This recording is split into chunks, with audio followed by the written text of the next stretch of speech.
there. Welcome back to my channel. Welcome back to my videos about the carnivore diet and also training. So I apologize for the break.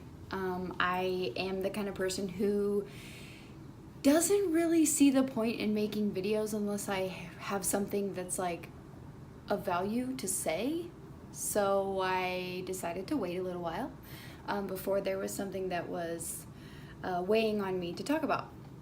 So if you didn't know from my previous videos, I probably mentioned before that like I'm a single mom, and you know, I'm also a sales professional, I'm a personal trainer, I'm a podcaster, I'm a single mom, all the things. So you know, I'm pretty busy, but also, you know, I like to share my journey per se, or the things that I'm going through on social media, whether that be YouTube, Facebook, Instagram, etc. I'm not really big on Twitter for myself, but I follow for like news and up-to-date stuff. Anyway, I digress.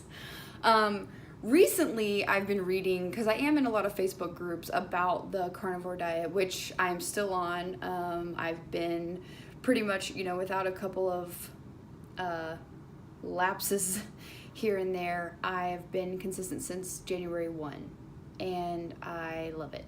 I'm still loving it. I still find it to be the most simplistic, the most effective diet for me. I'm still fasting 16 hours a day, eating within an 8-hour window, still training 6 days a week. And yeah, I still love it. I haven't seen as much like weight loss, but I'm also going to say something that I'll probably title this video with too. I think as a society, maybe as people, definitely as women, I can't speak for men, but definitely as women, we're not allowed to say like that we're happy with our appearance. And I think I've reached a point where, you know, my body may not be perfect as far as like the cover of a fitness magazine or competition ready, but I'm really happy with the way that I look. You know, I still have a goal weight of 175. I'm hovering right around 178 to 180 right now. And, you know, it's those last 5 pounds that I will, you know, continue to work on. But like, as far as my body is concerned, I'm pretty happy. I've come to the realization that, you know, even if I am at less than 10% body fat, I'm still gonna have cellulite. I'm probably not gonna walk around with abs all the time, and again, I'm okay with that too. And then I wanted to also touch on what I've been reading about in this group, which is the World Carnivore Tribe and Women's Carnivore Tribe. A lot of people who have dealt with like autoimmune issues, who are really trying this diet as an ultimate elimination diet, which for me, as I've said on my previous videos, you know, I tried this as, I don't want to say a last resort, but as another option. I mean, I've tried pretty much every diet that there is. So I've said, F it, why not try this too? But a lot of people in that group, you know, either have significant others or they're dating or whatever, and they come to this fork in the road, if you will, when their partners either don't support the way that they eat, or they criticize them for it, or, you know, maybe they just don't understand. And as someone who is a single mom who has been dating for, I don't know, about, you know, a few months. I've been going on dates and stuff like that. I am now in a relationship, which is nice. Recently, probably started about a month ago. But I wanted to touch on that too, because a lot of people ask, even my boss will say things like, oh, you carry around a food scale in your purse? If somebody did that and I was on a date with somebody who had a food scale in their purse, I would just, you know, I would be like, oh, I'm out of this. You know, she's way too high maintenance for me. And I'm like, that's fine.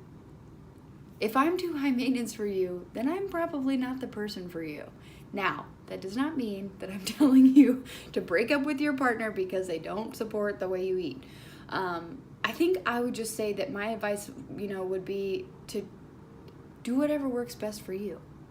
If eating only meat works best for you, if eating, a diet that aligns with, whatever that is, whether it's, Weight Watchers, Atkins, counting macros, the carnivore diet, veganism, plant-based diet, whatever that may be, like, you have to do what's best for your body. And like, if your partner is somebody that doesn't support you in that, or, whatever, ultimately it's you.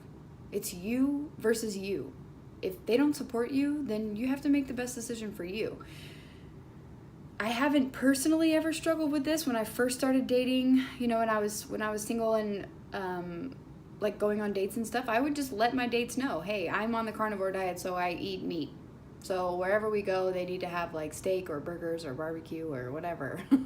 Whatever's gonna be lots of meat. But I never faltered from that either. I didn't let what somebody else could have potentially thought about my diet or what I was doing that was best for me change, my dinner plans, or change my lunch plans, or change whatever. I just kind of laid it out there. I'm like, hey, this is my diet. You like it? Cool. You don't? Cool. You can go eat some salad. I'm going to go over here and eat some meat. But a lot of people in this group have talked about that, and I wanted to kind of touch on it and my experience and what I had gone through. I've been on dates before where I busted out my food scale because I needed to measure how much I was eating, and I've also been on client lunches for work where I busted out my food scale and I weighed everything that I was eating because I needed to track it for calories and grams of protein versus fat, etc. At the end of the day, like, don't be so consumed by what other people think that it negatively impacts you and what you're doing and what's best for you. If they don't like it, so what? So that is my Monday thoughts. Please give me a thumbs up or thumbs down if you like this. If you have any questions, please let me know. And